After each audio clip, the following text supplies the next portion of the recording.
അഗ്നിയായി നിറയണമേ. ആത്മാവേ അഗ്നിയായി നിറയണമേ.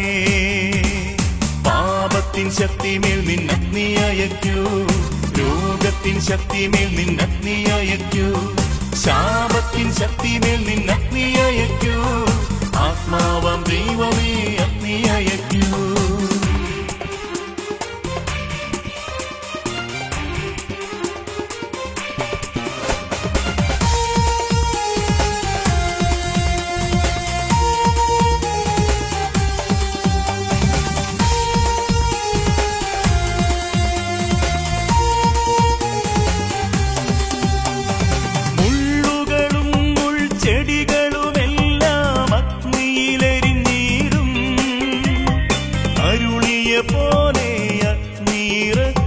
വിശുദ്ധി നൽകണമേ. മുള്ളുകളും മുൾച്ചെടികളുമെല്ലാം അഗ്നിയിലെരിഞ്ഞിടും. അരുളിയ പോലെ അഗ്നിയിറക്കി വിശുദ്ധി നൽകണമേ. ആത്മാവേ അഗ്നിയായി നിറയണമേ. ആത്മാവേ അഗ്നിയായി നിറയണമേ.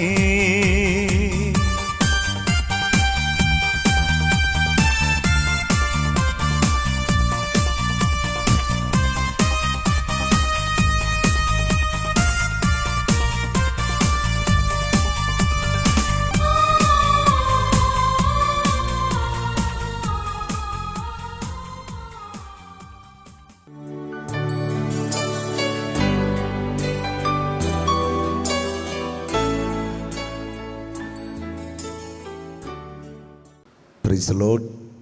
ഹല്ലേലൂയ. യേശുവേ നന്ദി. അന്ധന്മാർ കാണും, ചെകിടന്മാർ കേൾക്കും, തളർവാദ രോഗികൾ എണീറ്റ് നടക്കും, പൊട്ടിയ നട്ടല് കൂടിച്ചേരും, ഒടിഞ്ഞ അസ്ഥികൾ കൂടിച്ചേരും, ശരീരത്തിൽ ഇല്ലാത്ത അവയവങ്ങൾ സൃഷ്ടിക്കപ്പെടും, ഓപ്പറേഷനിൽ നീക്കം ചെയ്ത അവയവങ്ങൾ വീണ്ടും കർത്താവ് സൃഷ്ടിക്കും. ഉണ്ടാകട്ടെ എന്ന വചനത്താൽ ഈ പ്രപഞ്ചത്തെ സൃഷ്ടിച്ച യേശുവിന് ഇതൊക്കെ നിസ്സാരമാണ്. യേശു ദൈവമാണ്, അവിടുന്ന് കർത്താവാണ്, അവിടുന്ന് അത്ഭുതങ്ങളുടെ രാജാവാണ്. 1 പത്രോസ് 2:24 അവൻ നമ്മുടെ പാപങ്ങൾ ഏറ്റെടുത്തുകൊണ്ട് കുരിശിലേറി അവൻ്റെ മുറിവിനാൽ നിങ്ങൾക്ക് സൗഖ്യമുണ്ട്. യേശു ക്രിസ്തുവിൻ്റെ മുറിവിനാൽ നിങ്ങൾക്ക് സൗഖ്യമുണ്ട്. ശാരീരികമായും മാനസികമായും ആത്മീയ തലങ്ങളും എല്ലാ മേഖലകളിലും യേശുവിൻ്റെ മുറിവിനാൽ നിനക്ക് സൗഖ്യമുണ്ട്. Hallelujah, hallelujah. നിന്റെ പ്രശ്നങ്ങൾ എന്തുമാവട്ടെ, പ്രതിസന്ധികൾ എന്തുമാവട്ടെ, പ്രശ്നങ്ങളിലേക്ക് നോക്കി നിരാശപ്പെടാതെ, പ്രതിസന്ധികളിലേക്ക് മനസ്സു തളർന്നു നോക്കിയിരിക്കാതെ ക്രിസ്തുവിൻ്റെ മുഖത്തേക്ക് നോക്കുക. അവൻ നിനക്ക് വേണ്ടി പ്രവർത്തിക്കുവാൻ തയ്യാറാണ്. ഹല്ലേലൂയ, എല്ലാവരും ചേർന്ന് ഹല്ലേലൂയ, ഹല്ലേലൂയ. സങ്കീർത്തനം 86:5-6 വചനങ്ങൾ പറയുന്നു, കർത്താവേ അങ്ങ് നല്ലവനും ക്ഷമാശീലനുമാണ്, അങ്ങയെ വിളിച്ചപേക്ഷിക്കുന്നവരോട് അങ്ങ് സമൃദ്ധമായി കൃപ കാണിക്കുന്നു. കർത്താവ് കാരുണ്യവാനാണ്, ക്ഷമാശീലനാണ്. അവിടുത്തെ ആര് വിളിക്കുന്നുവോ അവരോട് അവിടുന്ന് കൃപ കാണിക്കുന്നവരാണ്. ആര് വിളിച്ചപേക്ഷിക്കുന്നോ അവരോട് അവിടുന്ന് കൃപ കാണിക്കും. കർത്താവേ എൻ്റെ പ്രാർത്ഥന കേൾക്കണമേ, എൻ്റെ യാചനയുടെ സ്വരം ശ്രദ്ധിക്കണമേ. അനർത്ഥകാലത്ത് ഞാൻ അങ്ങയെ വിളിക്കുന്നു, അങ്ങ് എനിക്ക് ഉത്തരമരുളുന്നു. അനർത്ഥകാലത്ത് ഞാൻ എൻ്റെ കർത്താവിനെ വിളിക്കുന്നു, അവിടുന്ന് എനിക്ക് ഉത്തരം നൽകുന്നു. കരമെടുത്ത് പിടിച്ചെന്ന് പറയാമോ? അനർത്ഥകാലത്ത് ഞാൻ എൻ്റെ കർത്താവിനെ വിളിക്കുന്നു, അവിടുന്ന് എനിക്ക് ഉത്തരമരുളുന്നു. ഉച്ചത്തിൽ പറയാമോ? അനർത്ഥകാലത്ത് ഞാൻ കർത്താവിനെ വിളിച്ചപേക്ഷിക്കുന്നു, അവിടുന്ന് എനിക്ക് ഉത്തരമരുളുന്നു. എല്ലാ അനർത്ഥങ്ങളിൽ നിന്ന് അവിടുന്ന് എന്നെ മോചിപ്പിക്കുന്നു. മോചിപ്പിക്കുന്നു. എല്ലാ തടവറകളിൽ നിന്ന്, എല്ലാ തടവറകളിൽ നിന്ന്, തകർച്ചകളിൽ നിന്ന്, തകർച്ചകളിൽ നിന്ന്, കണ്ണുനീരിൽ നിന്ന്, കണ്ണുനീരിൽ നിന്ന് കർത്താവ് എന്നെ മോചിപ്പിക്കുന്നു. ഹല്ലേലൂയ, ഹല്ലേലൂയ, ഹല്ലേലൂയ, ഹല്ലേലൂയ. ലൂക്കാ സുവിശേഷത്തിൽ 7-ാം അധ്യായം 11 മുതലുള്ള വചനങ്ങൾ നമ്മൾ ഇപ്രകാരം അവിടെ വായിക്കുന്നു. 11 മുതൽ 17 വരെയുള്ള വചനങ്ങളാണ്. ഒരു വിധവയുടെ കണ്ണുനീര് കണ്ട് അവളുടെ ജീവിതത്തിൽ കർത്താവ് ഇടപെടുകയാണ്. നായീൻ എന്ന പട്ടണത്തിൽ ജീവിച്ചിരുന്ന ഒരു വിധവ എന്ന് പറഞ്ഞാൽ നമുക്ക് മനസ്സിലാകും, ഭർത്താവ് മരിച്ച വ്യക്തിയാണ് വിധവ. ഭർത്താവ് മരിച്ച വ്യക്തിയാണ് വിധവ. അവർക്ക് ഒരേ ഒരു മകൻ, വചനം പറഞ്ഞു ഒരേ ഒരു മകനേ ഉണ്ടായിരുന്നുള്ളൂ, ഏക മകൻ, മറ്റു മക്കളുമില്ല. ഈ മകൻ മരിച്ചു എന്ന് തിരുവചനത്തിൽ എഴുതി വെച്ചിട്ടുണ്ട്. ഈ മകൻ മരിച്ചു. എങ്ങനെയാണ് മരിച്ചതെന്ന് ഒന്നും എഴുതിയിട്ടില്ല. ഈ മകൻ മരിച്ചു. ഒരു വിധവയുടെ ജീവിതത്തെ സംബന്ധിച്ച് ഭർത്താവ് മരിച്ചു, ഒരേ ഒരു മകനെ ഉള്ളെങ്കിൽ പിന്നെ ഈ അമ്മയുടെ എല്ലാ സ്വപ്നങ്ങളും പ്രതീക്ഷകളും സങ്കല്പങ്ങളും ഈ ഒരു മകനെ ചുറ്റിപ്പറ്റിയായിരിക്കും. ആണോ? അമ്മമാരൊക്കെ ഇവിടെ ഇരിപ്പുണ്ടോ? ആണോ? അതെ, ഒറ്റയൊരു മകനേ ഉള്ളൂ. അപ്പം അമ്മയുടെ എല്ലാ സ്വപ്നങ്ങളും എല്ലാ പ്രതീക്ഷകളും തൻ്റെ ഏക മകനെ ചുറ്റിപ്പറ്റിയായിരുന്നു. ക്യാൻസറുകളെ പ്രാർത്ഥിക്കാനായിട്ട് സ്റ്റേജിലേക്ക് താഴേക്ക് വിളിച്ചപ്പോൾ 60ഓളം ക്യാൻസർ രോഗികളാണ് പ്രാർത്ഥിക്കാനായിട്ട് വന്നത്. ഈ ആഴ്ചത്തെ ധ്യാനത്തിൽ വ്യത്യസ്തമായ ക്യാൻസറുകൾ. അതിനകത്തൊരു കൊച്ചു പയ്യനെ കൊണ്ടുവന്നു. അവന് ബ്ലഡ് ക്യാൻസറാണ്. ക്യാൻസർ, ബ്രസ്റ്റ് ക്യാൻസർ, ലങ്സ്, ഒത്തിരി ക്യാൻസറുണ്ട്. അക്കൂട്ടത്തിൽ ഒരു ചെറുപ്പക്കാരൻ, അല്ല മിടുക്കനാണ് കണ്ടാൽ, 21 വയസ്സ് പ്രായമേയുള്ളൂ. അവൻ്റെ തലയുടെ ഈ 2 ഭാഗം ഇങ്ങനെ 2 മുഴ പോലെ ഇങ്ങനെ വീർത്തിരിക്കുകയാണ്. അവൻ്റെ അമ്മയും കൂടെയുണ്ട്. ആ മോൻ്റെ പേര് ലിജോ എന്നാണ്. ഞാൻ ചോദിച്ചു ഇതെന്ത് പറ്റിയതാണ്. തലയ്ക്ക് ട്യൂമറായിരുന്നു, ഓപ്പറേഷൻ ചെയ്തതാണ്. ഞാൻ അന്ന് ഇതിനെ പ്രാർത്ഥിച്ചു. അവൾ ക്യാൻസറുകൾക്ക് എല്ലാവർക്കും വേണ്ടി പ്രാർത്ഥിച്ചു. അത് കഴിഞ്ഞ് പിന്നീട് ഏതോ ഒരു ഇടവേള സമയത്ത് ഈ അമ്മ വന്നിട്ട് എന്നോട് പറഞ്ഞു, എനിക്കൊരു 10 മിനിറ്റ് സമയം വേണം, എനിക്ക് മോനും ഒന്ന് കാണണം, പ്രാർത്ഥിക്കണം. ഞാൻ പറഞ്ഞു കാണാമല്ലോ എന്ന് പറഞ്ഞു. ഞാൻ ആ സഹോദരി ആ മോനെ ഞാൻ കണ്ടു. അവരുടെ കണ്ണുനീരിൻ്റെ നൊമ്പരങ്ങൾ പങ്കുവെച്ചു. ഭർത്താവുണ്ട്. ഭർത്താവ് വേണ്ടവണ്ണം കുടുംബമൊന്നും അന്വേഷിക്കുന്ന വ്യക്തിയല്ല. അദ്ദേഹത്തിന് വഴിക്ക് ജീവിക്കുന്നു. ഈ ചേച്ചിക്ക് ജോലിയുണ്ട്, അതുകൊണ്ടാണ് കുടുംബം കടന്നു പോകുന്നത്. ചേച്ചിയുടെ വീട്ടിൽ പെൺമക്കൾ മാത്രമേ ഉള്ളൂ. അപ്പം ചേച്ചിക്ക് ഇവർക്ക് സ്വന്തമായിട്ട് വീടില്ല. 10 സെൻറ്റ് സ്ഥലമോ 15 സെൻറ്റ് ഉണ്ട്, സ്ഥലമേ ഉള്ളൂ, വീടിൽ. ഈ സഹോദരിയുടെ ചേച്ചിയുടെ വീട്ടിലാണ് താമസിക്കുന്നത്. അവർക്ക് മക്കളില്ല. ആ ചേച്ചിയുടെ ഭർത്താവ് മരിച്ചുപോയി. പിന്നെ ആ ചേച്ചിയേ ഉള്ളൂ. അപ്പം ഇവരവിടെ താമസിക്കുന്നത്. അപ്പോൾ ഈ ചേച്ചിക്ക് 2 മക്കളുണ്ട്. ഇത് മൂത്ത മോന്, ഇളയ മോന് 9ാം ക്ലാസ്സിലുണ്ട്, പഠിക്കുന്നു. ആ ചേച്ചി തൻ്റെ ജീവിതത്തിൽ ഏറ്റുവാങ്ങുന്ന സങ്കടങ്ങളും നൊമ്പരങ്ങളും ഒക്കെ പങ്കുവെച്ചു. ഒത്തിരി വേദന ജീവിതത്തിൽ അനുഭവിച്ചു. ഒറ്റപ്പെടുത്തപ്പെടുമ്പോഴുള്ള നൊമ്പരം. ജീവിത പങ്കാളി തന്നിഷ്ടപ്രകാരമുള്ളൊരു ജീവിതമാണ്. ഒരു കാര്യത്തിലും ഉത്തരവാദിത്വമില്ലാത്തൊരു മനുഷ്യൻ. പിന്നെ ഈ സഹോദരിയാണ് തൻ്റെ ജോലിയും ഉത്തരവാദിത്വമാക്കിയിട്ട് കുടുംബത്തെ, കുഞ്ഞുങ്ങളുടെ കാര്യങ്ങളെല്ലാം നോക്കുന്നത്. ഈ മൂത്ത മോന് എഞ്ചിനീയറിങ്ങിന് പഠിച്ചുകൊണ്ടിരിക്കുകയാണ്. അവൻ്റെ തലയ്ക്ക് ആദ്യം ട്യൂമർ ഉണർന്നു. ഓപ്പറേഷന് 4 ലക്ഷം 5 ലക്ഷം രൂപ മൊത്തം വേണ്ട ചിലവ് വന്നു. ആ ചേച്ചി പറഞ്ഞു അതെല്ലാം അവൾ അധ്വാനിച്ചും പല കടം മേടിച്ചും ഒക്കെ ആയിട്ട് അത് നടന്നു. ഓപ്പറേഷൻ കഴിഞ്ഞു, ട്രീറ്റ്മെൻറ്റും ഒക്കെ കഴിഞ്ഞു. വീണ്ടും ഇതാ 2 വർഷം കൂടി കഴിഞ്ഞപ്പോൾ വീണ്ടും തലയ്ക്കകത്ത് ട്യൂമർ. ഈ അടുത്ത നാളിൽ അവൻ്റെ തലയുടെ ഓപ്പറേഷൻ വീണ്ടും നടത്തി. ട്യൂമറുകൾ എടുത്തു മാറ്റി. പക്ഷെ തലയുടെ ഈ മുൻഭാഗം 2 മുഴ പോലെ ഇങ്ങനെ വീർത്തായിരിക്കും. നല്ലൊരു പാവം പയ്യൻ, നല്ലൊരു മോന. ഞാൻ അമ്മയും മോനും ഒക്കെ ആയിട്ട് സംസാരിച്ചു. ഇച്ചിരി നേരം വർത്താനം പറഞ്ഞു കഴിഞ്ഞിട്ട് ഈ അമ്മ മോനോട് പറഞ്ഞു, മോനെ ഇച്ചിരി നേരം വെളിയിരിക്കുക, അമ്മയ്ക്ക് വ്രതം പിടിച്ച് സംസാരിക്കാൻ വേണമെന്ന് പറഞ്ഞു.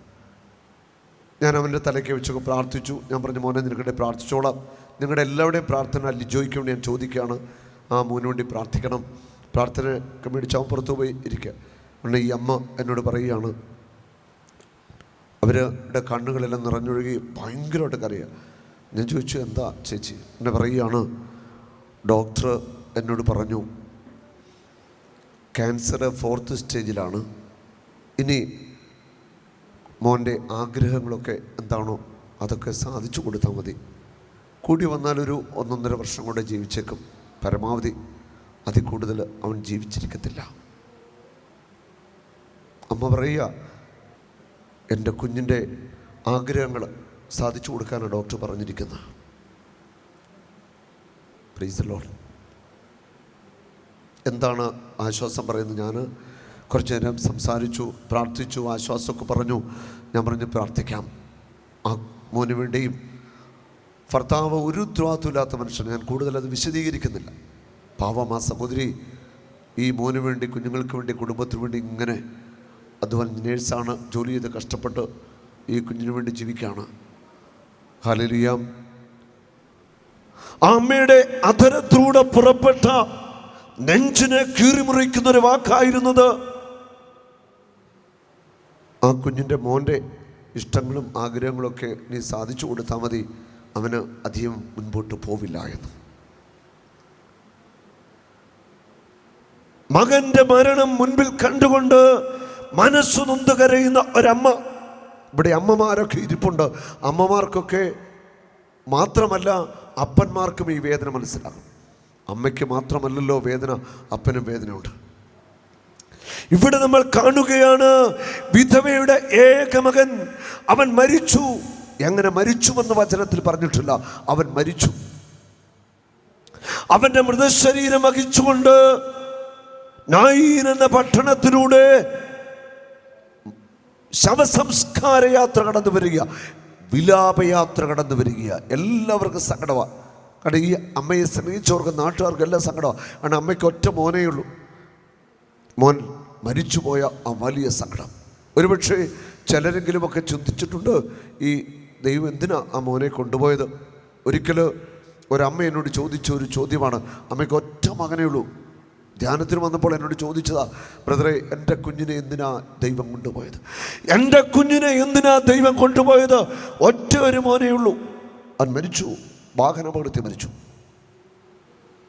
നമുക്ക് കൊടുക്കാൻ ഉത്തരവൊന്നുമില്ല.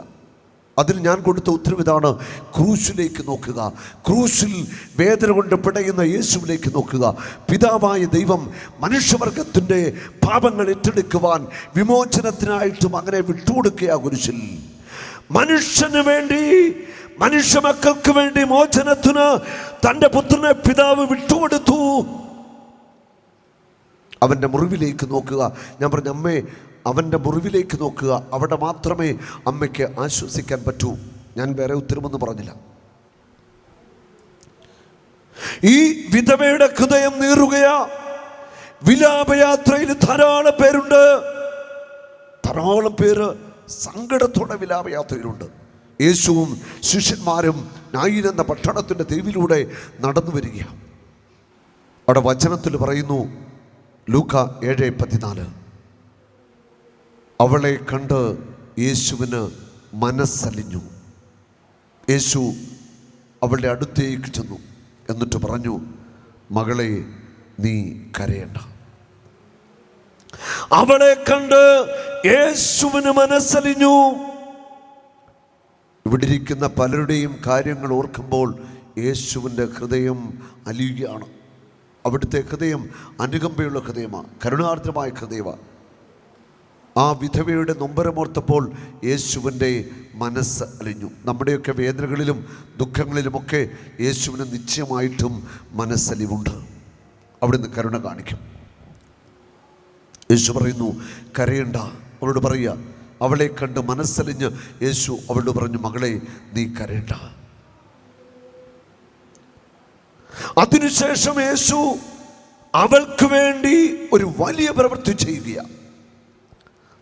അവളുടെ മകൻ്റെ ശവമഞ്ചത്തിന്മേൽ കൈവച്ചിട്ട് യേശു ഇപ്രകാരം കൽപ്പിക്കുകയാണ്, യുവാവേ എണീൽക്കുക.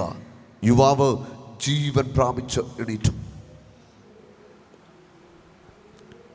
മരിച്ച ആ യുവാവിനെ ജീവൻ കൊടുത്ത് എണീപ്പിച്ച യേശു ആ മകനെ അമ്മയുടെ കൈകളിലേക്ക് ഏൽപ്പിച്ചു കൊടുത്തു എന്ന് വചനം പറയുന്നു. അമ്മയുടെ കൈകളിലേക്ക് മകനെ ഏൽപ്പിച്ചു കൊടുക്കുക. തൻ്റെ മകനെ കിട്ടിയ സന്തോഷം. ഇവിടെ ഈ അമ്മ ഒരിക്കലും പ്രതീക്ഷിക്കാത്ത വിധത്തിലാണ് ദൈവം ഈ അമ്മയുടെ ജീവിതത്തിൽ ഇടപെടുന്നത്. അമ്മ സ്വപ്നം കാണാനാവാത്തവണ്ണം അത്ഭുതകരമായ ദൈവത്തിൻ്റെ ഇടപെടൽ ആ അമ്മ ഒരിക്കലും മനസ്സിൽ ചിന്തിച്ചിട്ടില്ല. ഒരിക്കലും മനസ്സിൽ ഒരു പ്രതീക്ഷയുമില്ലാത്ത അവസ്ഥയിലായിരുന്നു.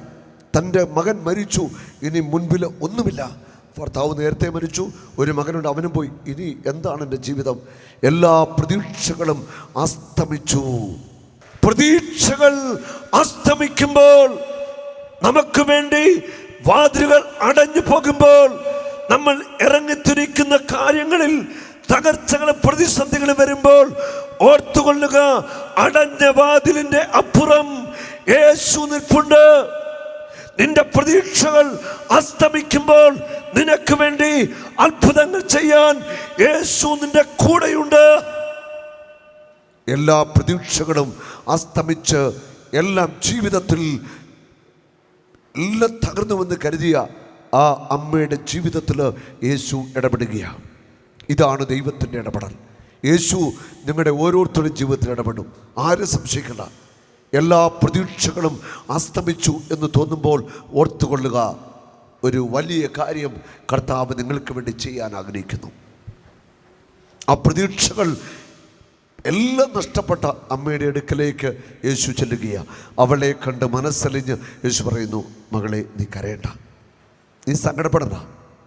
അപ്പോഴും അവൾ ചിന്തിച്ചിട്ടുണ്ടാവില്ല തൻ്റെ മകനെ ഉയർപ്പിച്ച് കയ്യിലേക്ക് തരുമെന്ന്.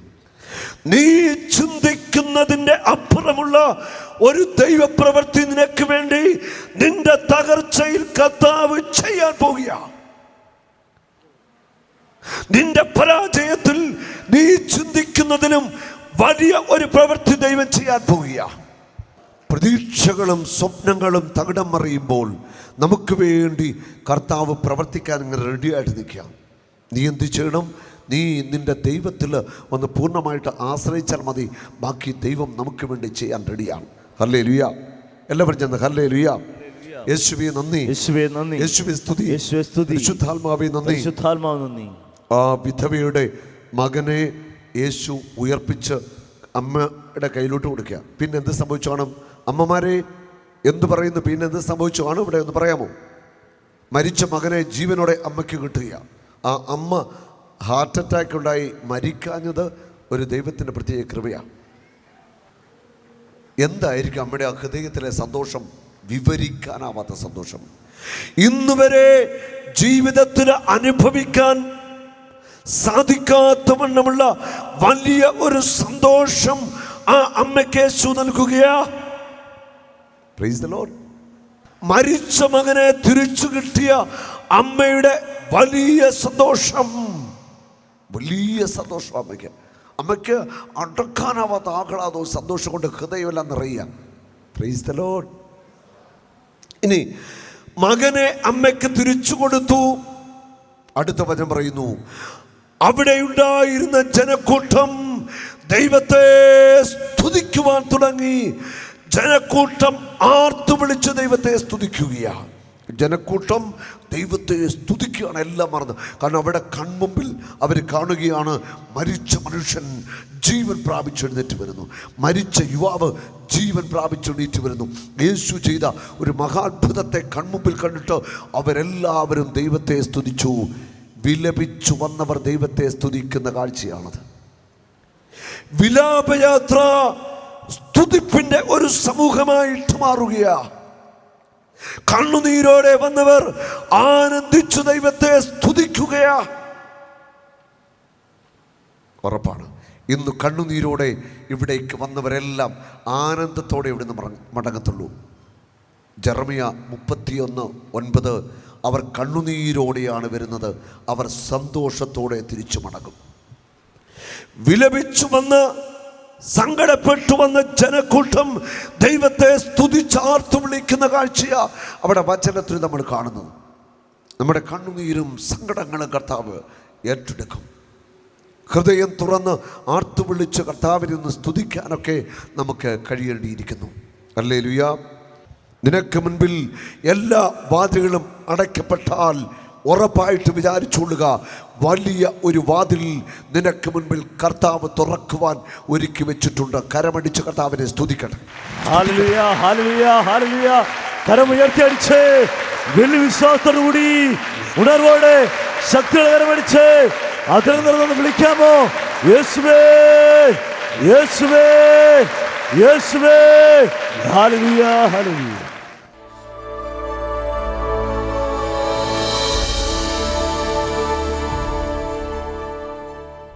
എൻ്റെ പേര് സിസ്റ്റർ വിമൽ.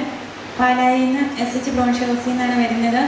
എനിക്ക് 8 വർഷത്തോളം ഞാൻ കാനൂനി യൂണിവേഴ്സിറ്റിയിലായിരുന്ന സമയത്ത് പെട്ടെന്ന് തെന്നി വീണതാണ്. പൂ വയ്ക്കാൻ പോയപ്പോൾ വെള്ളം കൊണ്ടുപോയി അങ്ങനെ തെന്നി വീണതാണ്. ആദ്യത്തെ 3 ഡിസ്ക് ബൾജ് ചെയ്തിരുന്നു. അത് കഴിഞ്ഞ് ഇപ്പോൾ 6 വർഷത്തോളമായിട്ട് ഞാൻ 6 മാസം എഴുന്നേറ്റ് നടന്ന 6 മാസം കട്ടിലേലായിരുന്നു.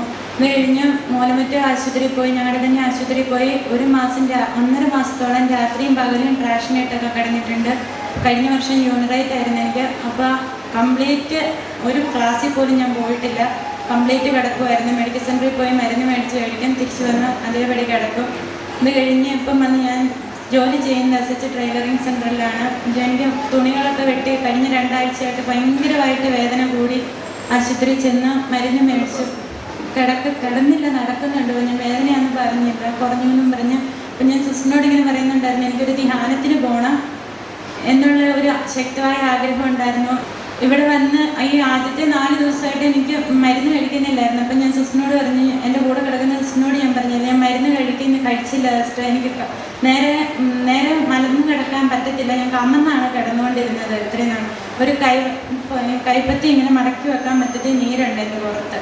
അപ്പോൾ ആ നീര് കംപ്ലീറ്റ് എന്ന് ബ്രദർ പ്രാർത്ഥിച്ചു കഴിഞ്ഞാൽ എല്ലാവരും കൂടി പ്രാർത്ഥിച്ചു. പിന്നെ എനിക്ക് ഉറക്കളച്ച് തലയ്ക്ക് ഒരു ഫിക്സ് പോലെ വന്നിച്ച് പെട്ടെന്ന് തലകറക്കം വരുമായിരുന്നു. അതിൻ്റെ തലവേദന, ഇപ്പം തലവേദന മാത്രമേ ഉണ്ടായിരുന്നുള്ളൂ. ആ തലവേദന എന്നെ ഒന്ന് കറക്കി അവിടെ തമ്പുരാൻ നിർത്തിയിട്ട് ഇങ്ങോട്ട് തിരിഞ്ഞു കഴിഞ്ഞപ്പോഴത്തേക്ക് എന്തോ തലയ്ക്കാന്ന് ചാടി പോകുന്ന പോലെ തോന്നി. സിസ്റ്റർ പറഞ്ഞത് തലകറക്കം പോലെ ഒന്ന് കറങ്ങുന്ന പോലെ തലയിൽ നിന്നും വിട്ടുപോയി. അതിനുശേഷം സിസ്റ്റർ ഇവിടെ വന്ന് ഇവിടെ കസേരയിൽ വന്നിരുന്നു അല്ലേ? കസേര വന്നിരുന്നു. എനിക്ക് ഈ ഒരു സൈഡിലോട്ട് എപ്പോഴും വേദന, ഈ ഒരു സൈഡിലോട്ട് കംപ്ലീറ്റ് വേദന കയറുമായിരുന്നു. ഇപ്പോൾ പല പ്രാവശ്യം പലർക്കും സൗഖ്യം കിട്ടിയെന്ന് പറഞ്ഞാൽ എനിക്ക് ഇങ്ങോട്ട് ഇരിക്കാൻ പറ്റുന്നില്ല, ഞാനിങ്ങനെ ചെരിഞ്ഞിരിക്കുമായിരുന്നു. അപ്പോൾ അവിടെ വന്നു കഴിഞ്ഞപ്പോൾ എനിക്ക് ഇരിക്കാൻ അങ്ങോട്ട് പറ്റുന്നില്ല. ആ സൈഡിലോട്ട് ചെരിയത്തുമില്ല, അനങ്ങത്തുമില്ല. പെട്ടെന്ന് എന്തോ ഇങ്ങനെ ശക്തമായിട്ട് എന്നെ അടിച്ച് അങ്ങോട്ട് കയറ്റുന്ന പോലെ എനിക്ക് തോന്നി. അതോടുകൂടി ഞാൻ പെട്ടെന്ന് നേരെയായി. അത്രയാണ്. പിന്നെ എനിക്ക് എന്താ സംഭവിച്ചതെന്ന് അറിയത്തില്ല, എന്തോ ഒരു ശക്തി എന്നെ നേരെ കുറേ നേരത്തേക്ക് എനിക്ക് കസേരയിലോട്ട് ചാരത്തില്ലായിരുന്നു, നേരെ തന്നെ ഇരിക്കുമായിരുന്നു. ബുക്ക് എടുക്കാനായിട്ട് ഞാൻ ഇങ്ങോട്ട് നോക്കിയപ്പോൾ ബ്രദറിൻ്റെ ക്ലാസ്സിൽ എഴുതാനായിട്ട് ബുക്ക് എടുക്കാൻ നോക്കിയപ്പം എനിക്ക് ഏക്കാനുള്ള ശക്തിയില്ല, എന്തോ കാലും കൈയെല്ലാം വിറച്ച് എന്തോ കുളിച്ച മാതിരി അവിടെ ഇരിക്കുമായിരുന്നു. അമ്മ എടുത്തു തരാമെന്ന് പറഞ്ഞു, ഞാൻ പറഞ്ഞു വേണ്ടാന്ന് പറഞ്ഞു, ഞാൻ നേരെ തന്നെ ഇരിക്കുമായിരുന്നു. ഇപ്പം എൻ്റെ പുറത്ത് തപ്പി നോക്കുവാണെങ്കിൽ ആ പൊങ്ങി ഇരുന്നതെല്ലാം താഴ്ന്ന് നീരൊട്ടും ഇല്ലാതെ സിസ്റ്ററിന്റെ 5 ഡിസ്കാണ് പുറത്തേക്ക് നിന്ന് 5 ഡിസ്കും യഥാസ്ഥാനത്തായിരിക്കുകയാണ്. ഹല്ലേലൂയ. വലിയ ഒരു സക്സസ്ഫുള്ളാണ്. ഹല്ലേലൂയ. ഒരു നിമിഷം നമുക്ക് നന്ദി പറയാൻ. കർത്താവേ, ഞങ്ങൾ നന്ദി പറയുന്നു. സിസ്റ്റർ നൽകിയ സൗഖ്യത്തിനോട് സ്തുതിക്കുന്നു. ഈ ധ്യാനത്തിൽ 5 ദിവസങ്ങളിൽ അങ്ങ് ഭക്ഷിച്ച വലിയ സൗഖ്യത്തിന്, വലിയ വിടുതലെല്ലാം ഞങ്ങൾ നന്ദി പറയുന്നു. ആത്മാവാൽ നിറച്ചതിന് നന്ദി പറയുന്നു. കൃപ ചൊല്ലിന് നന്ദി പറയുന്നു. എല്ലാ മഹത്വവും യേശുവിന്. പിതാവേ നന്ദി, യേശുവേ നന്ദി, പരിശുദ്ധാത്മാവേ നന്ദി.